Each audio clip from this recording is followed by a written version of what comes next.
Hello and welcome to episode 186 of the Talking Wednesday podcast. It's Dex and Punk for you this week to talk you through everything Sheffield Wednesday related, even some gut punches.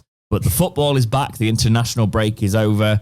This podcast is coming out around our old time slot, actually, purely because scheduling this weekend was a bit tricky. But we try not to miss an episode. So here it is on the Monday. We are recording this, and hopefully I will get this out this evening. But before we go into the podcast, as we always do, Jake, I shall ask you, how has your week been, my friend? It's been happy to have the football back, but as a lot of people have seen, I've actually slowed down the last 2 weeks. I haven't been as mental as it have been on the channel. For me, I took your advice, I took a lot of other people's advice, and I've just been trying to chill out a little bit more, make the most of like my little uns and me wife being at home for the time being she is. My big thing is just watching what's going on around me. You know where I live and what's going on and stuff, but it's just insane. But it's one of those things where I'm in that mindset where I'm ready for things to start happening, if that makes sense. I'm ready to like rethink things and rejig things. I don't know why. Like I have Absolutely, mate. I have a sudden urge today to redo the entire studio, like change it around. And I think that's my ADHD just kicking in. Because it's like been set in a certain way for ages. So my brain's like, all right, I need to shift that. So I'm hoping with EAFC coming out on Friday, I can just put my brain into that and just try and do that and chill out on that, which I'm looking forward to, actually. It looks the same as last year, but I'm looking forward to see what the Wednesday... Speaking of, so quite fun thing for you today, one of the topics and one of the breakouts, definitely. I'm not doing a video on it purely because I've got all my content planned for EAFC at the end of the week. So watch this space on the channel. But I usually do my ratings thing. People have been making up the ratings, but the ratings have officially come out for all the Wednesday players. So a topic on today's podcast is we will do a rundown of the Sheffield Wednesday players on the podcast.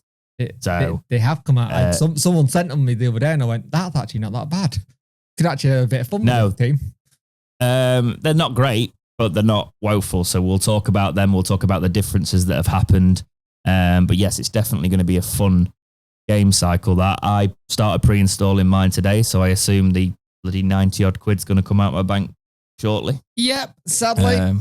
You remember when games were like, oh, actually you won't because I'm older than you, but back in day you could get 2 games for 60 quid from the shop. Of course I remember that. I used to go to Game Station, right? Back when that was a thing. Oh God, that was a thing. Yeah, before it became Game. And I used to like buy 2 games for 60 quid, as you said. I remember going to Game Station boutique when I was very small, trading in my Pokemon, like red, yellow, and silver and stuff to get like Emerald. Yeah. Or Ruby and Sapphire or whatever it was. Well, and now they are worth an absolute fortune. Luckily, I'm a massive nerd, and I went to a car boot sale a while ago and managed to pick up pretty much everything through somebody who was probably about my age that realised they needed to pay for other things at the time. And I was like, I don't, they're mine. And I got them for, I think I bought a huge bundle of stuff for like 40 quid or something, and now I've got them all my childhood games.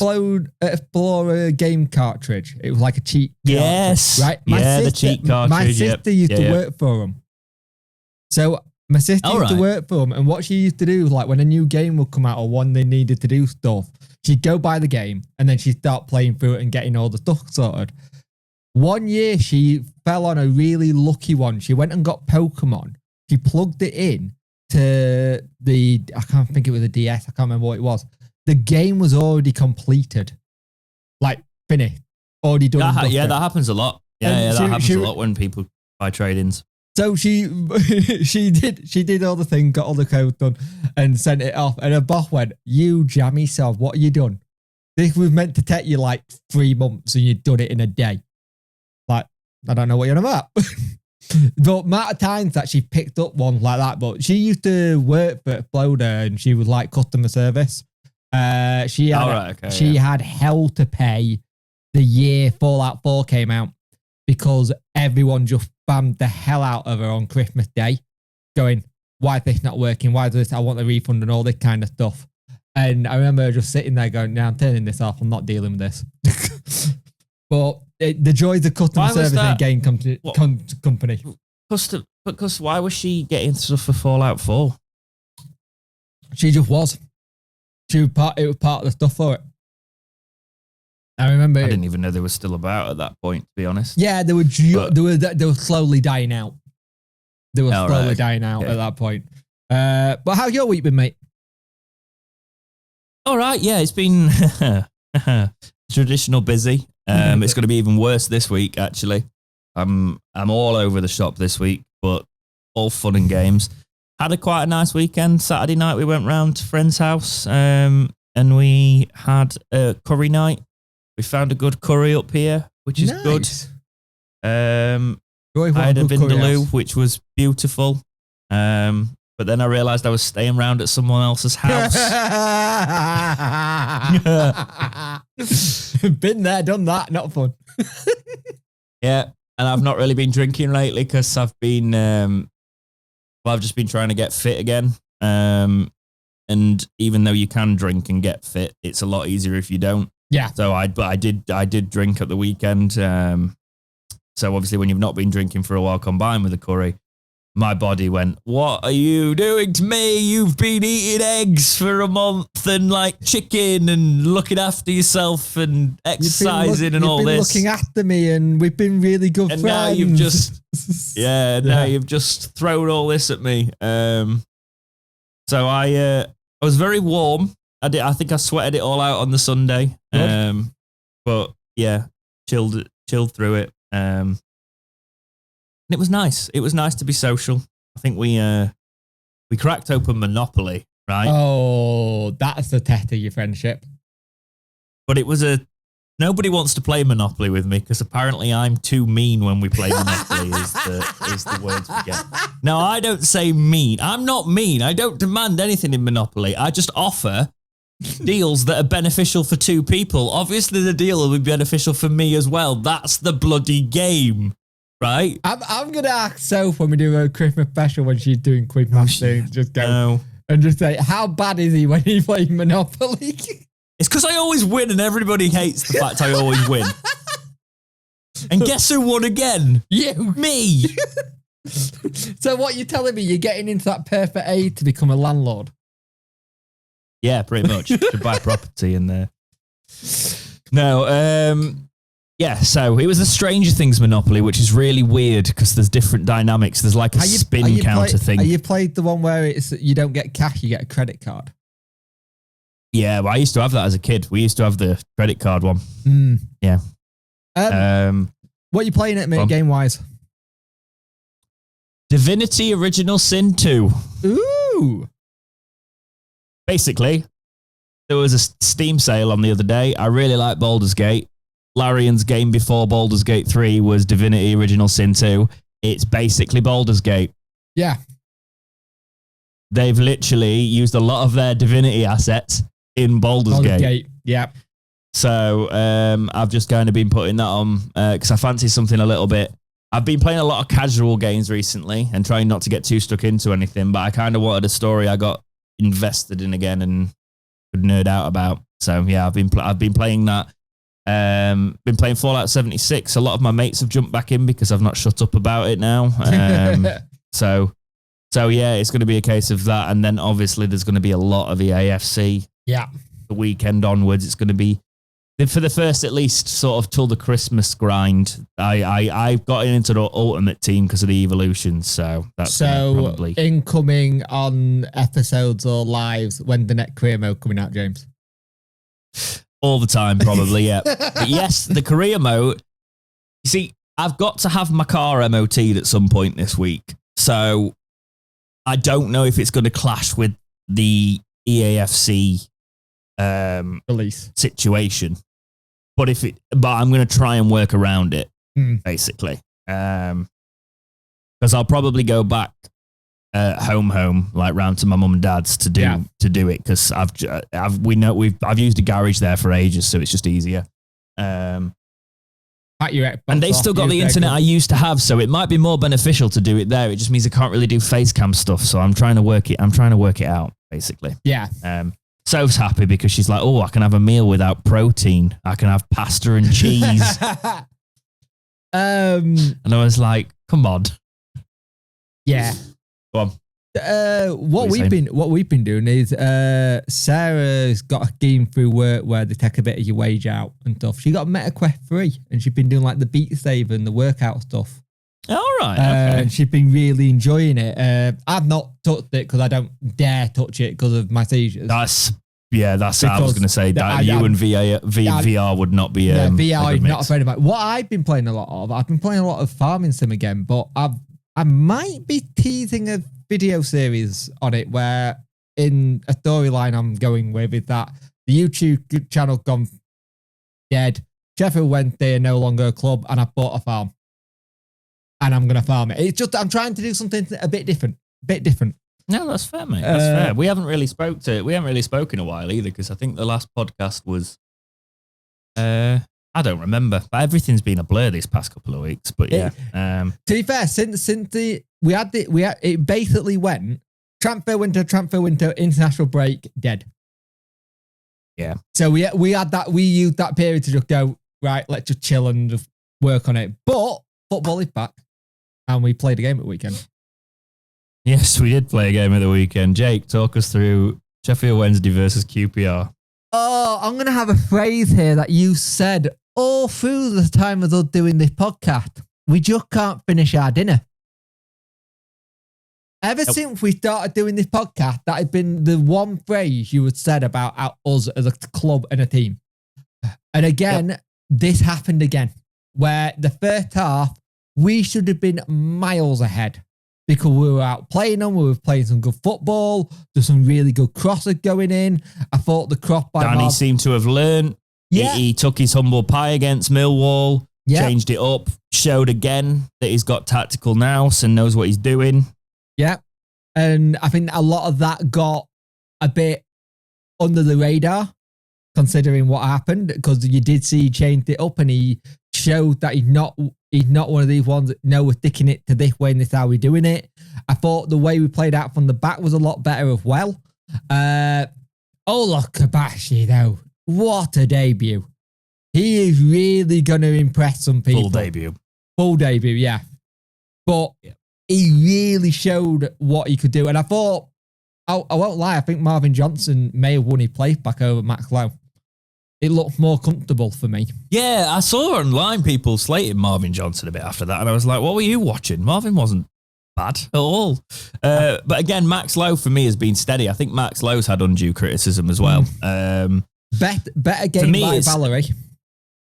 Yes, I must say, we started with a back four that was a very unfamiliar back four. Famio started. Yeah. You know, so it's like... But he started as his normal main position, which is left side of centre-back. Yeah, and do you know what I'm also impressed with? Because I said this to you. I said, we've got 2 weeks, so it's like a mini pre-season, and then people like Bernard are off on international duty. You can't get a defensive set with players that are on international duty. So what does Danny do? He works with the players for 2 weeks, and he doesn't just put Bernard straight back in. He puts the players that he's been working with to sort this out in the system. And you saw at the end of the game when Josh Windass said, you know, I think we were excellent. We played much better. I wouldn't go as far as excellent because excellent doesn't mean you finish. It would mean you finished off the job. Yeah. And the goal at the end, we'll talk about it in a second. Jesus Christ, the end of that game was typical Sheffield Wednesday. But I do feel like we deserved to win that based off the first half. But the second half, we needed more of a we needed more of a lethal touch, really. We kind of have an issue when we get to the 70th minute, we tire. And back in the day, we could have brought people off the bench to do it, where we are doing that in a minute with Kasama and Masaba. And I thought Masaba started to lift his head up a little bit when he came on and started to get the crossing in. Because one thing I noticed when they did the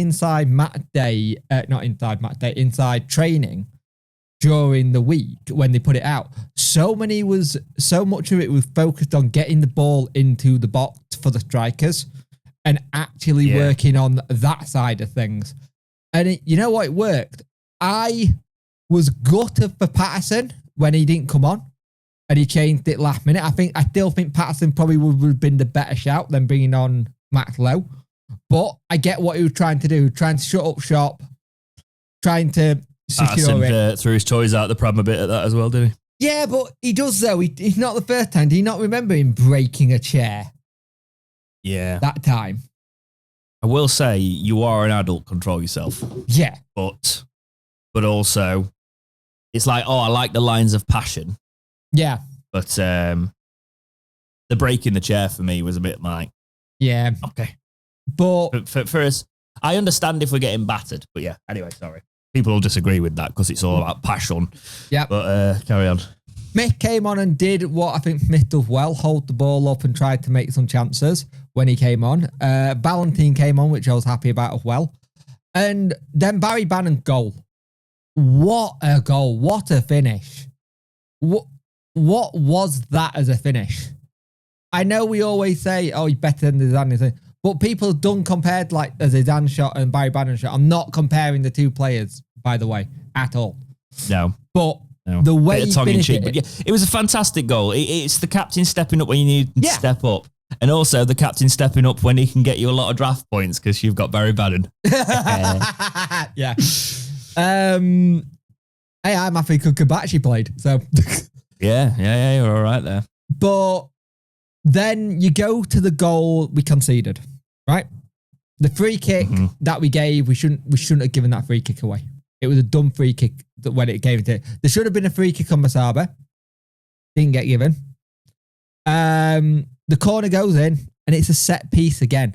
Beadle gone to try and get it. The first initial save was fantastic.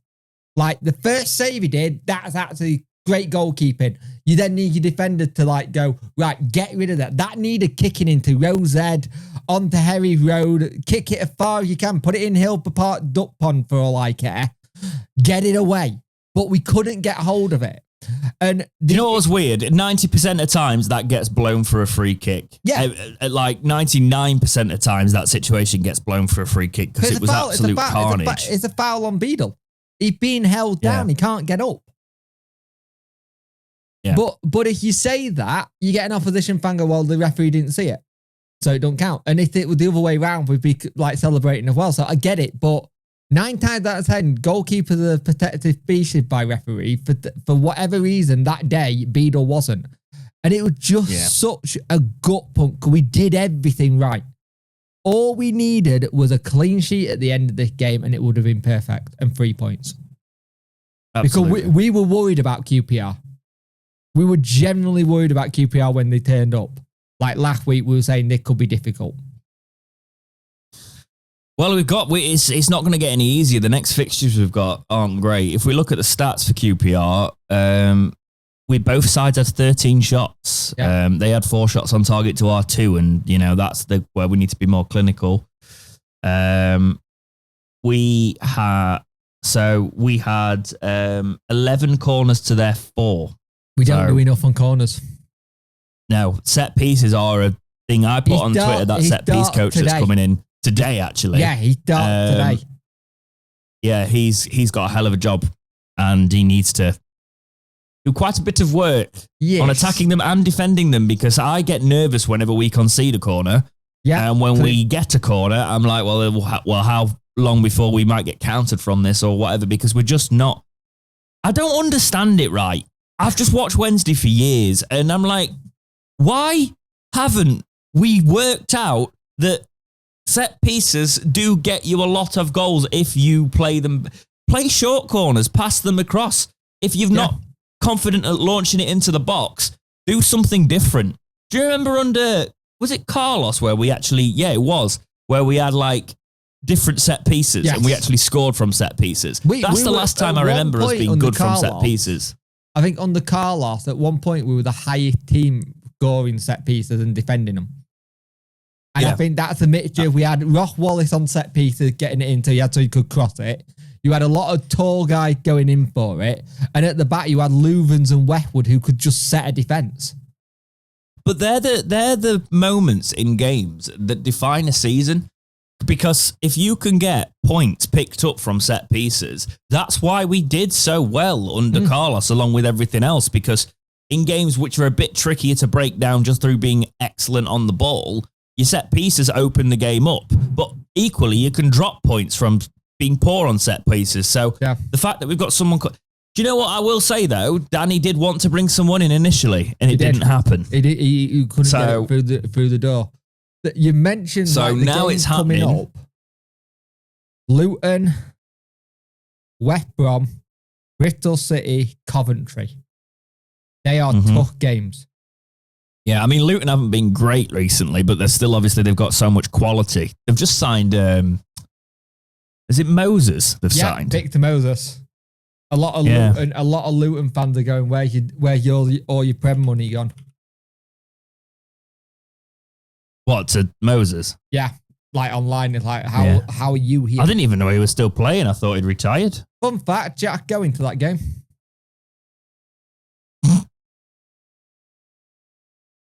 Who's Jack?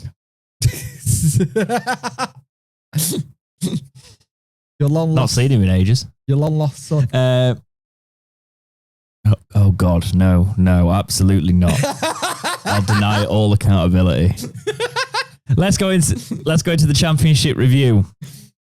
Hull City 0, Sheffield United 2, Millwall 0, Luton Town 1. So they beat Millwall and Millwall beat us 3-0, so it will be tricky. Leeds 0, Burnley 1. Burnley got a red card in that. Oxford 1, Stoke City 0. What are Oxford doing? Oh, also, Stoke have just signed. Sacked him, yeah. They sacked him. Sacked him, yeah. I don't get sacked him. I generally don't So Schumacher's out the door at Stoke.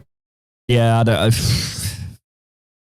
Championship's going to championship, innit? Swansea 1, Norwich 0, Watford 1, Coventry 1, Plymouth 3, Sunderland 2. And there were 2. What is this league? What is this league? Insane, isn't it? Sheffield Wednesday 1, QPR 1, Middlesbrough 1, Preston 1, Blackburn 3, Bristol City 0, Derby County 1, Cardiff City 0. Derby are doing all right. They're 8th. Go on. Derby are 8th for a minute. Derby County misses the season. Did you see it? I didn't know. He was through on goal, and he was an Cardiff City lad. Completely fluffed it. Really. Well, at least it didn't affect him too much. Yep. Portsmouth 0, West Brom 3. West Brom have been quite solid this season. Yeah. As one of their fans has decided to go onto my predictions video now. Literally, like middle of well into the season, and try and banter me for where I've put West Brom. They weren't looking too strong at the start of the window compared to previous years, but now, they're definitely. I think I put them in 9th. I thought they'd have an underwhelming season, but clearly not. They've got that Madger lad, haven't they? Who's just been absolutely excellent for him. Okay, let's get into the news. We've got some thoughts on this one. So, the club website reads as follows. Iconic owl to return for the 25-26 third kit. Pre-order now. We are delighted to announce that next year's season's third kit will display the club's iconic owl logo of yesteryear. Many supporters have expressed a desire for the return of the unique owl on the shirt, and we can confirm the logo will feature on the third strip for the 2025-26 campaign. Originally showcased in the 1970s and through to the 1990s before evolving inside the club's crest, the solitary owl will make a comeback some 30 years later. Design work has been ongoing with our official kit partners Macron since May this year, and we are fast approaching the date for which orders must be placed. As many supporters are aware, our limited edition 24-25 blackout third kit sold out within 1 day of sale, and many fans missed out. We are keen to avoid such a scenario next year, ensuring that supply meets demand and the ordering process is not over or underestimated. Consequently, for 1 week only, we are now offering fans the chance to guarantee their 2025-26 third shirt with the retro logo by means of a pre-order. The topic was discussed widely at the recent supporters engagement panel meeting on Sunday the 1st of September, and it was agreed that the panel that a pre-order presents the optimum solution. Supporters will also secure their shirt at the current season's prices. Once ordered, manufactured and delivered, the shirts will be dispatched via courier ahead of the remaining stock going on sale in the megastore and online next summer. The full design of the shirt will be announced in 2025. For now, we can confirm the colours of white and blue with the retro owl on the left chest with sizes to mirror those of this season. I've got some thoughts, Jake. Yeah, same. I don't like it. How are we doing for money, Jake? Yeah, this feels like a big cash grab that we got a cash flow issue again, saying, hey, we're going to pre-order. I can understand it. They said it with the thing because of how bad the online sales were last season or something of that with the last one and how we didn't manage to get the right amount. You could have gone, okay, fair enough, pre-order, but we'll take the money out like closer to the end of next season. Like when the one thing I will say as well, it could literally be this at face value, and I'm hoping this is at face value because the face out value thing could genuinely be, we know that shirts have to be bought well in advance, right? What happened with the blackout shirt is they will have been signed off on and gone into manufacture at one point last year. We had a limited amount of them, decided it was limited amount this year, and actually had no more to be made. They'd have to go re-enter production when it's actually currently the next cycle now. However, and with the home shirts and the away shirts, we tend to have them manufactured in waves. However, so they're coming in. The club put out a statement Friday going, this is the last wave of away shirts and goalkeeping shirts we're getting in. Yes, which I actually think is quite transparent. Yeah. You know, because here's the thing, right?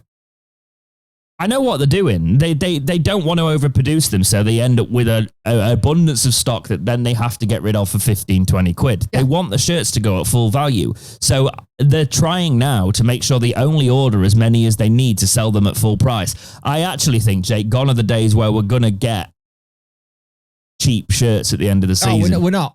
They're gone. We haven't had cheap shirts. I think we did. They did it for the last Macron ones, but that was a case of nobody was buying them because we were poor. Yeah. But it was a case of, I think we are ordering in smaller batches, but being transparent about it. It's going to be 80 quid a shirt next year. Next year. That's the line, isn't it? Yeah. Like the current season's prices. It's going to be 80 odd quid. That's the line that hit me. It's like, you're already doing them at 69 at this season price, so how much is it going to be next year? We don't make any money. I want this owl on a shirt, but I am not. You are, because you maniac. I'm not blindly pre-ordering a shirt, which means I will probably miss out on what will end up probably being a lovely shirt. I reckon it's going to be like the white and blue number of yesteryear. So it's mainly white with like blue sleeves or whatever.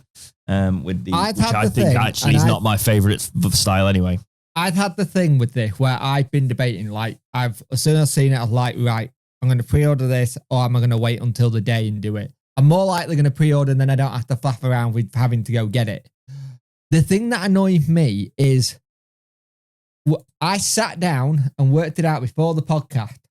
If I get this shirt, I have spent 276 quid in 6 months on shirts. I have made a bulk of that back with the videos, but the other thing you've got is the pre-order also purchase on pre-order? Yeah, go straight out of your account now. And 7 quid delivery. So it's 76 quid. You're paying 7 quid delivery a year in advance. Yep. So I paid 7 quid delivery for mine, and it took like 4 or 5 days to arrive. So here's something that Lee Wildgoose sent me a while ago when we were talking about price of shirts, and this is an article he found. The cost of football shirt to produce in a factory in Asia is 8 quid. Manufacturing offers take place in a factory in Asia, but it can also be done like in South or Central America. The football club will earn between £4 and 6 quid per shirt as part of the licensing.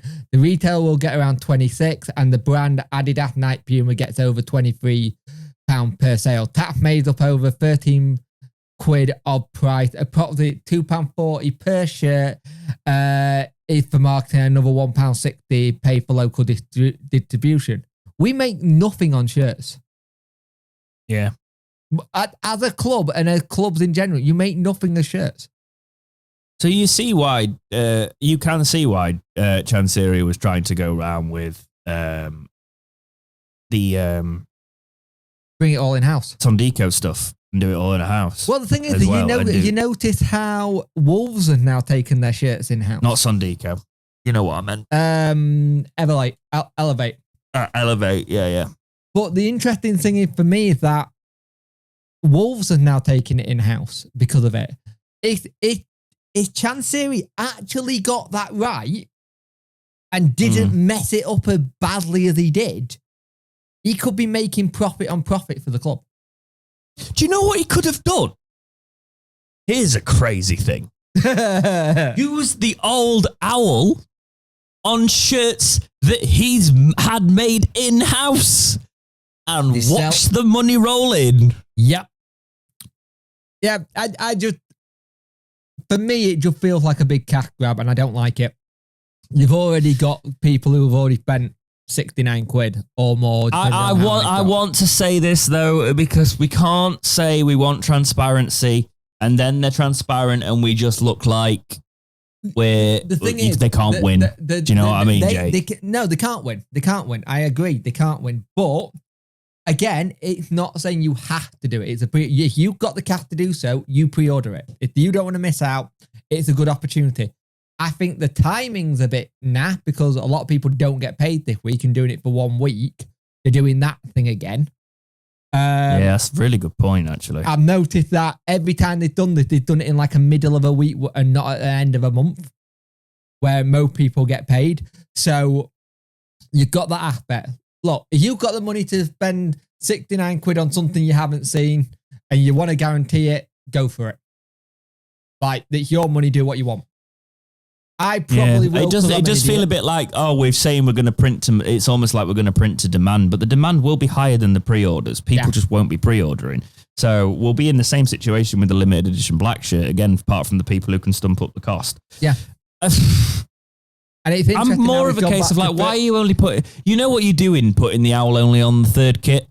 Like, if you put the owl on all the other... on the away kit or the home kit or something, like Leeds have done with one of the kits this year, if you'd done that, like, then the more people would have a chance to do it. But it's kind of scummy that you're only using it for the third kit and the only way to secure it is to pre-order it. Whereas if it was more of a kit that was widely available... They used the smiley face one as well. Because the entire their marketing was all over Leeds with like the smiley face logo, McDonald's and stuff. And I think when you're a one club town, that's easy to do. You get your marketing, it's done. And you can do these limited edition runs of shirts where they are the old badge and then you've got it works. The thing is this a case of them trying to gauge how much they need to order, which I think it does feel that way. It does feel like it's the gauge of trying to figure out, we under-ordered on the black shirt. We didn't expect it to be this busy. They even told me that at the club shop when I bought it. The woman on the checkout said, we weren't expecting people to come in for this at all. Like, they generally weren't expecting it. So I think they're now going, right, we didn't expect this massive wave, so we're going to get it out early. But the thing is, it's like you going, hey, I'm going to pre-order this game on... No, I'm going to put money into Kickstarter for a game which I like the idea of, but I see no digital assets or concepts of what's going on. If that makes sense. Do you know what? I would actually give the club a pass if it wasn't a 1 week pre-order window in the middle of thing. Like you've just said, payday. If you made this a month-long thing from now until this time next month, and you can pre-order during that, that means people can decide to pre-order on payday. I wouldn't have an issue with it, but that's where my issue draws in, because it's tight and people will then have to decide where they can get the money from for it and that sort of thing. Because actually, pre-orders, yes, you can cancel pre-orders, but most pre-orders I do, I will only pre-order something if I don't have to. I don't tend to cancel pre-orders either, but... No, I don't. I know some people do, but like, I prefer pre-orders that only take the money out like a week to 2 weeks before purchase. Yeah. That's the good pre-ordering system. That would give you a good idea of demand, personally. And and then don't take the money out until a month before or something if you needed that. But I think you'll get some people who will pre-order and they'll go, we've got a lot of pre-orders, great, fantastic. And then you'll get a load on the day when it comes out, like rush into the store or they'll crash the site again. And that's what they got to. But it could also look terrible, Jake. This is the thing. It could look awful. Yep. Yeah, but some people will buy a bad shirt just to have that badge on it. Yeah. And I must say, I don't really like Macron. I've been, I got the blackout shirt. I don't think the Macron shirts are the best quality. They're not. Like, I was, because I'd not bought one of the Macron shirts before. And when I was like, this doesn't feel like football shirts. The first shirt and the away shirt feel a lot nicer than the home shirt. The home shirt feels very cheap. Does it? Yeah, because the away shirt doesn't fit the same as the home and the home shirt doesn't fit the same as the away and the first shirt. It feels tighter. Right, okay. It feels where the away and the home the first shirt, they feel a bit looser. They feel like how a medium should be. It's weird. The home shirt... A medium? You're so small. I know. Oh, a medium. I don't think I fit a medium over my leg anymore. Right, moving on.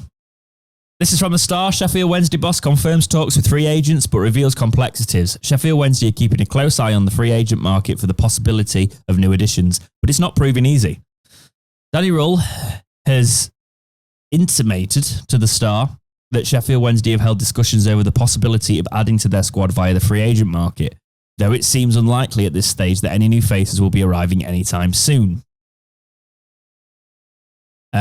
Rules allow the club to add free agents to their squad outside the confines of the window, a route Wednesday have taken in the past, though Wednesday have been active in talking to out-of-contract players since the turn of the month. A deal can only be done if it is agreeable to all parties, of course. Rull said, we look in this market, but for example, you look at some of the players that could be interesting and helpful for one season, but the demands from the agents or the players is that we don't do short term. It must be long term. Then you sign a player for now for the long term project where you think it might make sense to invest. If you say no because a player wants the long term and security a little bit, then you don't come to an agreement. Maybe it looks sometimes easy from the outside to think, oh, he is free and he is free. We have some information. Maybe some players are still free, but they have different things in their mind that they want to do. Maybe change to a different country, but they have to wait until the new season starts in that country. We will look at all these pictures, and if there is an opportunity and it makes sense from both sides, then there is no question mark that we shall do it. But if it is not possible, then we will not do it. Asked whether they had discussions with any available players, Rull said, of course, it's not like we sit here and do nothing. We do it, we do our homework, but there is a lot more to it than just bringing a player here. There is a bigger picture, and at the moment it could also be helpful to have a smaller group that grow up together and that they go through this situation. Then we are stronger than before. End quote there. So what do you think, Jake? Do you think this is a wise way to play the free agent market, not bringing in people? It kind of goes without saying, don't bring people in on unreasonable demands, but a bit of trouble with the contracts bringing players in there. I think there's a slight issue with Wednesday in terms of, yes, a lot of players will want to buy into the project. I think you saw that in the summer when you saw players doing 3-year contracts who were already here. So you're thinking Bernard, you're thinking Windass. They've all done long-term deals, the same deals as Danny kind of thing, just to stay in and around it. I think the issue I have got, which is the big one for me, is like, it's got to be right. We can't have something like we had with Mendes Lang where he comes in, he does really well, and you're like, great, fantastic, we got it sorted. But then at the end of it, we can't seem to get a deal sorted for him. Short-term deals work, but they only work if you've got short-term deals where the short-term deals are at the end of it, if that makes sense, where there's a, like, say there's a contract at the end of it. And for me, we are looking, and it's probably centre-back area we are looking, because that's where we are short. But I ain't too sure if we're going to go into it properly. I think now you're probably seeing what we've got. And then maybe after the October international break, if we need one, we'll get one there, similar to when we got Lang. We need a centre-back. We do. Well, Famio keeps going the way he's going. I did say, keep an eye on Famio under Danny Rule this season. I still feel like we need one. Just in case. We do still need one. We need a striker as well, actually, because we put a lot of faith in Ugbo last season. But, we haven't played McNeil in the league yet, though. That's true. That is true, Jake. I'll give you that. We've only played him in cup games. So I'm wondering if we're just giving him the cup game to now and then he'll come into league. I really want to see him playing that role that him and Jamal Lowe did at Ugbo when we played Grimpy, where it was Lowe just behind Ugbo. I think McNeil in that role will do really well. What did you think to the shape against QPR, by the way? It felt better. It felt more controlled. We were able to keep the ball a little bit better. There were some dodgy passes where the concentration wasn't right. There was one that Marvin Johnson did, and it just went straight to the opposition player. I thought out from the back we were a lot better. I thought shape-wise they looked like they understood it a lot more. And it's like you said, tactically gone back to a little bit of what they did last season. And I think it worked better. And the thing is, people always complain about Danny going, he's a one-trick pony, or the what some people said. But at the same time, he's always changed it. He's never been one of the managers. Since he's taken over, he changed it to make it work. And he's shown it that he can do that. Yeah. And I think it was going to be a big test for him coming into it. It's never nice to concede games that feel like you've lost them, but we've seen progress against QPR. We just need to keep it up in the next few fixtures. Right, we're getting into my favourite bit now. We're going to talk about the EAFC25 Sheffield Wednesday cards. Go on. I'm going to start right at the bottom, okay? Charles is in the game. He's got a card now. He was in the game last time, but only in career mode, and last time he was a 55 rated, right? So he wasn't even a card. He's now a 60 rated bronze. So it's not great, but hopefully there's goalkeeper evolutions. Welcome to the game of Ultimate Team. So you can have Charles in your team. 58 diving, 60 handling, 59 kicking, 60 reflexes, 24 speed and 62 positioning. No play styles on him. McNeil is in the game, and obviously he was in the game last game as well. Last game, he was a 61 rated striker with 73 pace, 60 shooting, 55 passing, 61 dribbling, 22 defending, and 60 physical. He was actually just a common gold, but I believe... No, that isn't. He is still a common gold. I think that's the common look, yes. So he is a common gold again, but he's gone up. He's 62 rated instead of 61. But I think they have changed the way the game feels because a lot of players have taken hits on pace. Yes. I reckon that's actually just more of a face stat thing than anything else. He's got 70 pace now instead of 73, but he's got 63 shooting instead of 60. Passing has stayed the same at 55, so was dribbling at 61. Defending stayed the same at 22, and physical is 60 overall. So some evolutions, if you can get the bronze ones, for example, that tend to rocket the bronze up, Charlie McNeil might be half a decent for you this season.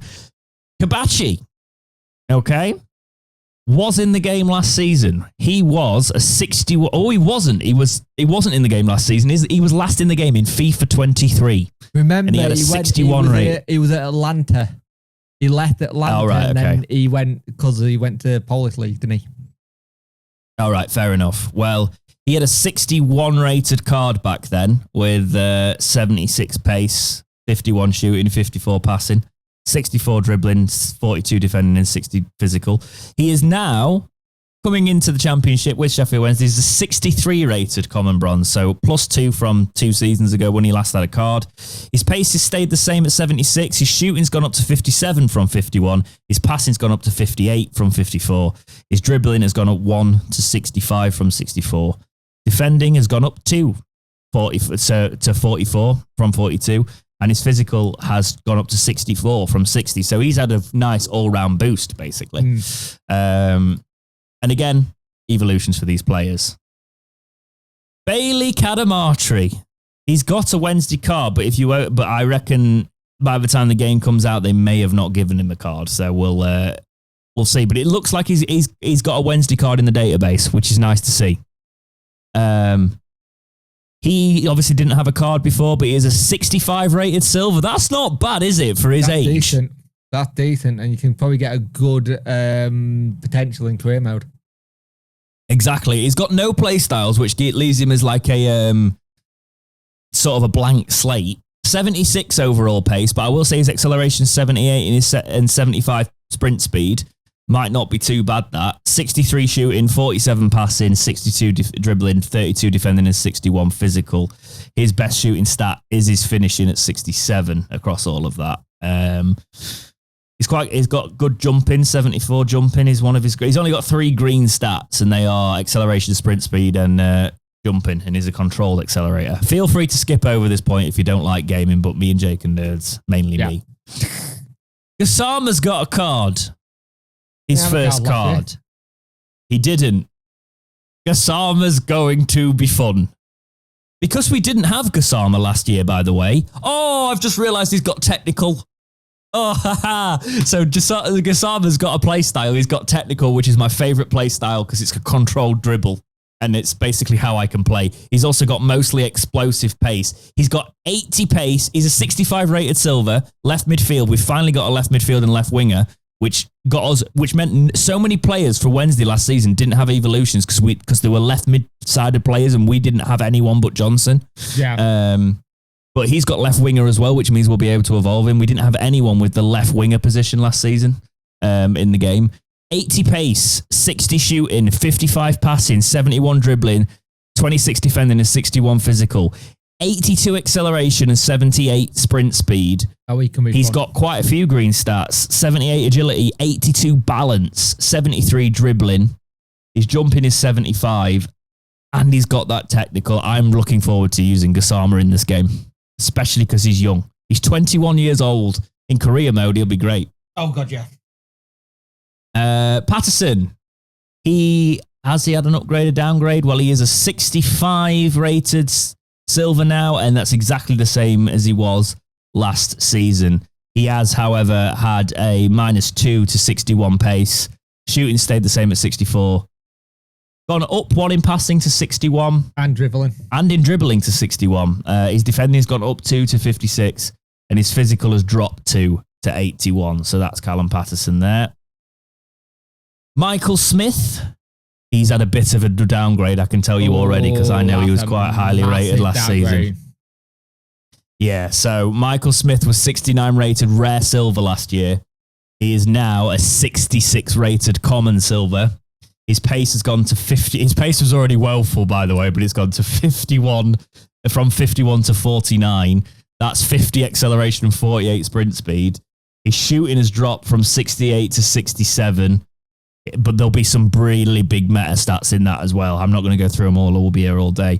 56 pace has gone to 55 pace. 60 dribbling has gone to 57 dribbling. Defending stayed at 30. His physical has dropped 3 to 80 as well, and that's quite big for strikers. He's still got 90 strength, though, so he'll still be a bit of a unit.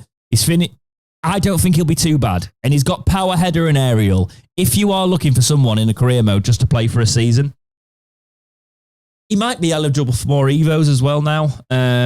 I had a really good Evo version of Michael Smith, and he's a bit of a powerhouse, so don't write him off with the way the game's formatted. Okay. Paul Valentine was a bronze last season, if I recall. Let's have a look. Yes, he was a 64 rated rare bronze last season. Now he's a 66 rated rare silver. Do you know why he's a rare silver, Jake? Go on. Probably because he's a right back and he's got right midfield, and he's got 89 pace. He's one of our fastest players. He's going to be very usable. He's obviously 27 years old. He has 89 pace, 39 shooting, 56 passing, 66 dribbling, 58 defending, 67 physical. His meta stats are 90 acceleration. 90 Bloody acceleration hell. With 88 print speed. Yep. You could use him as a right midfielder instead of Musaba, to be honest. I wouldn't necessarily, because his crossing is only 59. But he would be quite good in that. I'm waiting for a perfect evolution for this guy. He's got 3-star, mostly explosive in terms of his running. He's got 2 play styles. They're not play style pluses. None of our players have got play style pluses, unfortunately, but that's what Evos are for. He's got rapid and quick step. Paul Valentin is going in my side. He is my right back. Quite a significant upgrade as well. His pace has stayed the same from last year, but his dribbling has gone up 2 and his defending has gone up 3. I think it's all in his meta stats where they've upgraded him, to be honest. It's not really in his face stats. That's why people were moaning like, oh, well, Rodri's a 90-odd rated player, but he's got no stats over 90. I'm like, that's not how it works. If you look in his meta stats, he'll have like 95 composure or something. Shea Charles, obviously a Wednesday player now. He had a 63 rated bronze last season. He's come into the championship with Wednesday and he's got a 67 rated CDM card, which is quite good. 59 pace, 47 shooting, 65 passing, 61 dribbling, 65 defending, and 69 physical. Next up is Famio. What was Famio last year? Do you remember off the top of your head? I cannot. He was a 65 rated rare silver. He's now a 67 rated rare silver, so Famio is at a +2 upgrade. But his pace has dropped from 72 to 69. His passing's gone up from 38 to 44, so that's where a lot of the upgrades come up in his passing. And his dribbling. His dribbling has gone from 48 to 53. His defending's gone from 64 to 65, and his physical has jumped 4 to 79. A nice overall upgrade for Famio there. In terms of play styles, he's got none, which is quite unfortunate. I'd like to see a intercept or something on a defender. Can you imagine if Jack was on this episode? He would be losing his mind. I'm quite sad he's not. Awekwe. He was last season a 69 rated centre back. Gone down. Common silver, he's gone down, yeah. So he's a 67 rated centre back now. Pace has dropped from 65 to 59. Oof. They've nerfed him even more. I won't lie. There's a lot of players who are getting sold when I do a career mode. Yeah. His dribbling's dropped from 57 to 52. His defending's dropped from 69 to 66, and his physical's dropped from 79 to 77. They've taken quite a lot from Awekwe there. He's got aerial, so that's one saving grace, I guess. Let's move on to Ingleson. Ingleson had a really good in-game evolution, by the way. I think I had like a 90 rated radioactive Ingleson. Right, so all of a sudden, because Ingleson moves from a league, he gets a downgrade. So he's coming to Sheffield Wednesday, being half decent, done nothing for EA to think, oh, I'll get rid of him, and he's got a bloody downgrade. So he was a 68 rare silver last season. He's been downgraded to a 67 common silver. He's lost 2 pace at 73. His shooting stayed the same at 60. His passing stayed the same at 66. His dribbling stayed the same at 67. His defending stayed the same at 60. But they've also got rid of we say don't fall in love with a They've also put his player. physical at 1. Don't fall in love with an ultimate team player if they come to Wednesday. So annoying. At least they've given him his long throw, because he's got a long throw. Did they actually know that last year? That'd be interesting. No, they didn't. So somebody's been paying attention. Because we'll have a Wednesday fan that's one of our data analysts. Yeah. I've spoken to a couple in the past. But that's a bit harsh for Ingleson. I'm not too happy. Especially because 67 is the same as his rating from like FIFA 23 and 22. He had a better card last year and they've nerfed him again for coming to Wednesday. Thanks a lot. Dominic Iorfa. So he used to be a beast. He used to be one of the most expensive silvers in the game, you know. Let me find his card when he was. It was his FIFA 22 card with 81 pace. When he was a 70 rated for us, and FIFA 23 wasn't too bad either. He stayed the same though. He's they've finally given him a bit more pace back. He's a 67 rated silver, rare silver like he was last year. His pace has gone up to 78 from 74. Shooting stayed the same at 40. Passing is 54. Dribbling is 57. Defending has gone down 1 to 64, and his physical has gone 1 up to 74. So Iorfa felt good in game last year. So he might be half decent. His sprint speed is 85, by the way, so he can sprint. And he's got bruiser and rapid, so Iorfa will probably be one of your starting centre-backs, if I'm honest, in-game.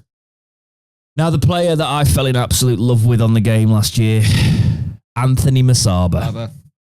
Has he had an upgrade? Yes, he has. A small upgrade. He was a 66 rated rare silver last year. He's now a 67 rated rare silver. His pace has stayed the same at 86. Let me see if any of the meta stats have changed. So, yes, last season he had 85 acceleration, 87 sprint speed. This year he's got 84 acceleration and 87 sprint speed. Still controlled explosive, so he's actually been nerfed in the meta by -1 there.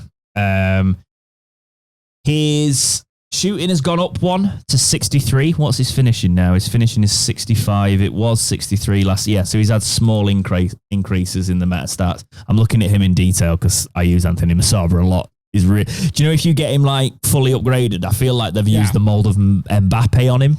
So if you get him into like 90 territory, he feels like Mbappe. That's a tip I've just given people that might not know. 56 pace passing instead of 55. He's got 70 dribbling now instead of 68.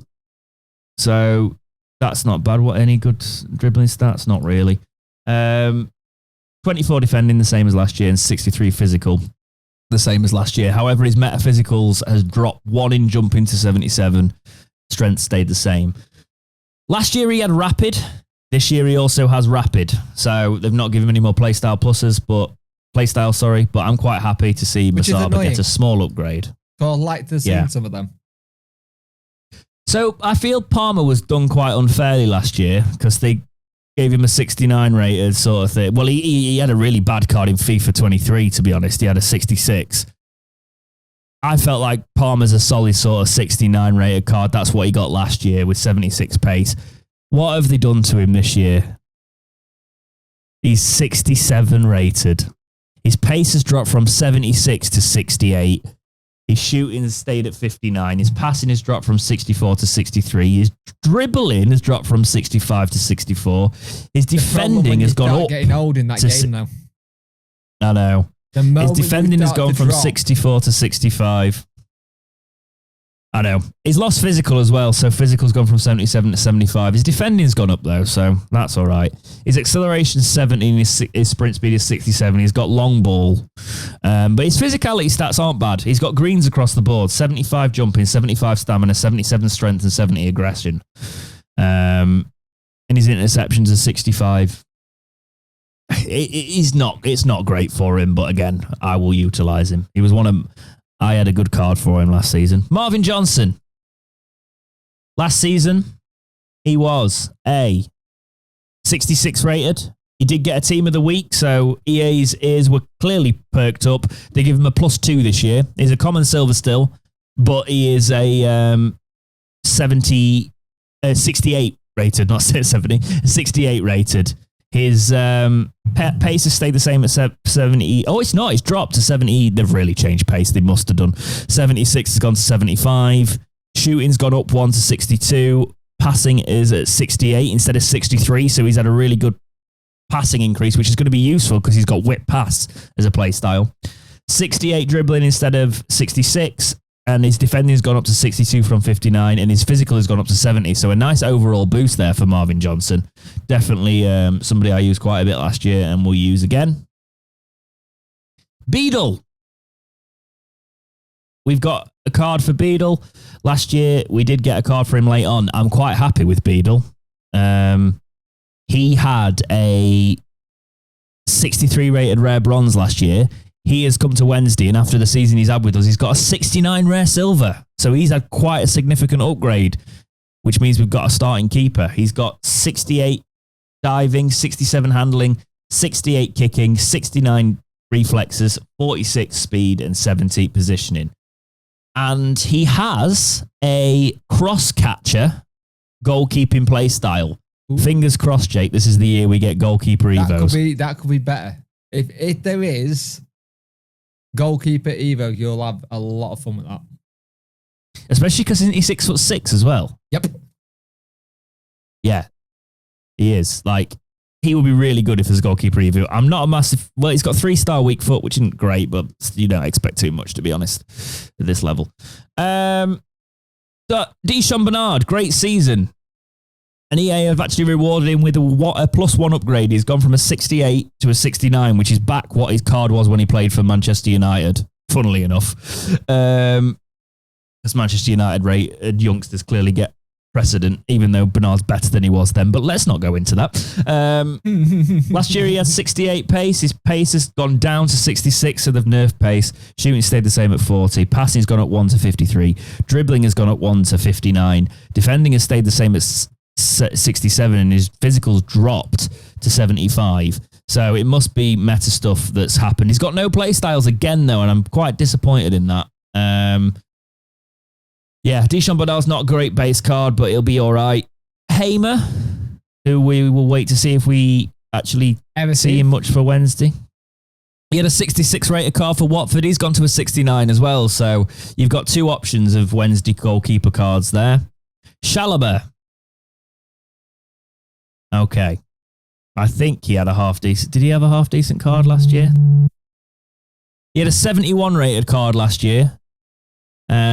He's got a 70 rated card this year. 53 pace, 61 shooting, 65 passing, 69 dribbling, 69 defending, and 72 physicals.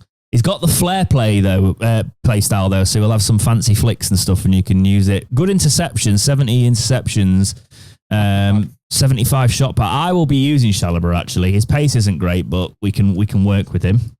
Jamal Lowe. Now, Jamal Lowe was a very good player in one of my career modes last year. He was a 70 rated last year. He's kept his 70 rating. His pace has gone from down 1, though, to 84. His shooting's gone up 1 to 69. His passing stayed the same at 60. His dribbling is gone to 72, down from 73. Defending stayed the same at 40. And his physical has dropped 1 to 70. But Jamal Lowe has 4 play styles. Andy. He's got finesse shot, rapid, flair, and Travella. All the players we've looked at, Jamal Lowe is the best player we've got. He's also 4-star, Jake. He is awesome compared to the rest of our squad. He's got 82 acceleration, 86 sprint speed, 71 finishing, 70 attack positioning, 88 agility, 71 balance, 71 ball control, 70 dribbling, 71 composure, 81 jumping, 73 strength, and 70 curve. With those play styles, get Jamal Lowe in your side if you're doing a Wednesday team. He can also play left mid, but he is our best player that I have looked at so far. Then we've got Ike Ugbo. I've looked at Ike Ugbo a lot because I was evoing him last year. He was a 70 rated. He has remained a 70 rated.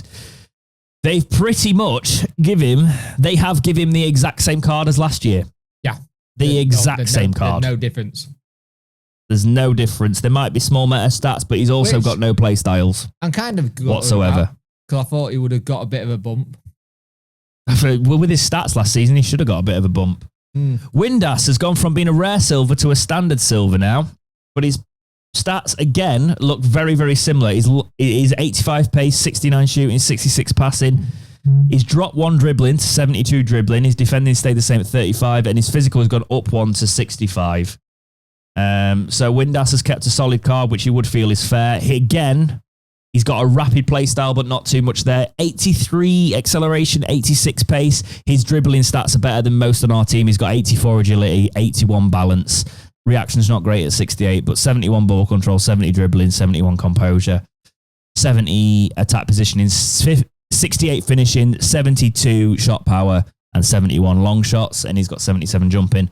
Well worth using Windass. I had him in one of the early Evos, and he was an 84 rated for me for quite a while. Very useful. Valerie came in off the back of having a 71 rated card last season. He's still got a 71 rated card now, but he's predominantly a right back position with the centre back. He's lost right wing back position. Last year he had 3 position options. He's only got 2 this year, right back and centre back. He is 3-star, 2-star with 64 pace instead of 66. He's kept his rare silver status. 52 shooting, 63 passing, 67 dribbling instead of the 69 he had last year, 70 defending instead of the 71 defending he had last year, and 72 physical. So there'll have been a little bit of a inner stats shift around there. What were you saying, sorry? There'll have been a little bit of a tweak. Yeah. Especially in the physicality. He's got all greens in that. And he's got the jockey play style. Two more players. Barry Bannon, after the season he has, do you think he deserved a downgrade? Nope. Well, I can happily tell you he only had a mild downgrade in the meta stats. And Barry Bannon is no longer a rare player in FIFA. No. Which is quite sad. He's gone from being our gold. He's been a rare silver all his time. He's been a silver. He stayed at 72. Make the most of him. Because they could be your last season with him. Yeah, exactly. He's also lost his cam positioning. Last season he had centre mid and cam. This season he's got centre mid and CDM. Ooh, so interesting. Yeah. I'd prefer the cam position, to be honest. Somebody's looked at the data and looked at stuff there, though, because it's very rare you see him as a cam now. We've played him higher up, but yeah, I know what you mean.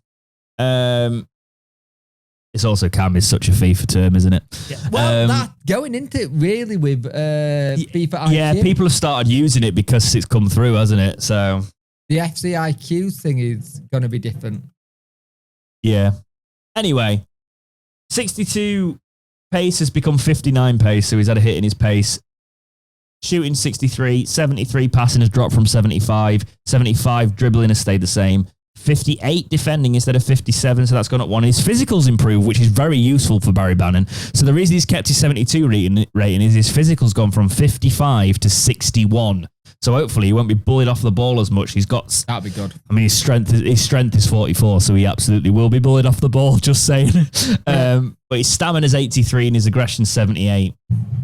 His finishing is 56, which is woeful because he's got 70 long shots and 72 volleys, so he could have still done that. His dribbling stats are with him being a CM and CDM, you'll have a roaming centre back kind of thing that you can do, a deep line playmaker, box to box with him being a centre mid, playmaker, attacking, roaming, half wing. So there's a lot of good things you can use there with him in the actual play style and stuff. Yeah, I'll have him as a box to box because he's only got 65 acceleration and 54 sprint speed, but he's useful because of his play style and his dribbling. If I look at his dribbling, right, he's got 90 agility. So 90 agility, 92 balance, 73 reactions, 74 ball control, 70 dribbling, and 75 composure. His dribbling is fantastic for a player in our league. Yeah, his passing, 76 vision, 71 crossing, 67 free kick accuracy. That does not matter because he's got dead ball. It's not dead ball plus, but it will push his stats into the high 80s, 90s when you take a free kick with him because of that play style. Short pass is 72. Long pass is 76 and 75 curve. He's got 5 play styles, which are dead ball, as I've just mentioned. Incisive pass, long ball, slide tackle, and press proven. So I think Barry Bannon will have he'll be very, very usable.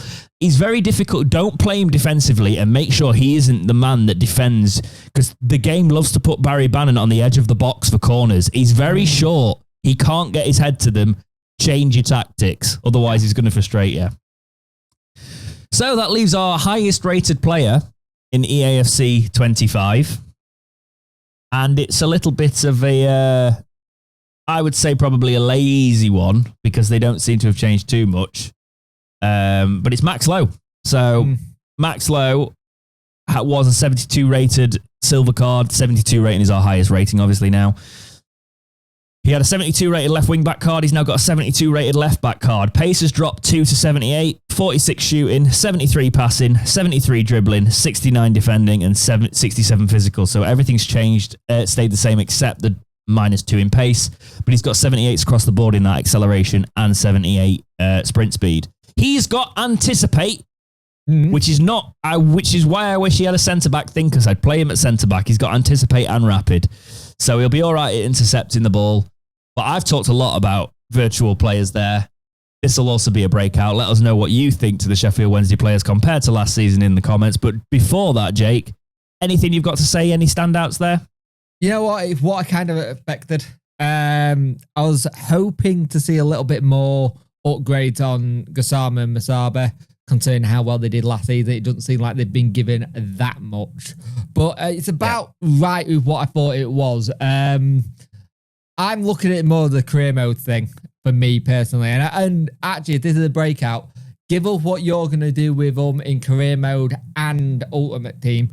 It's like to get a good, absolutely. It'll be good to get a discussion on how your guys are going to do with it, and let us know during the season what you've done or if you've done. Because we do get it sometimes where people will tweet at the Talking Wednesday Twitter account or at Deck going, "This is my evolution of this player," and it's always good to see you've got what. So let's keep that going this year. Absolutely. I believe I'm streaming tomorrow, but I'll get back to you on that. I might end up throwing it Jake at the last minute. It all depends on what I've got on. But one of us will be streaming Blackpool tomorrow. Yeah. And then we've got Luton. How are you feeling about going into Luton at the weekend, Jake? You know what? We could actually nick something because they haven't started well so far. Got to keep on quiet.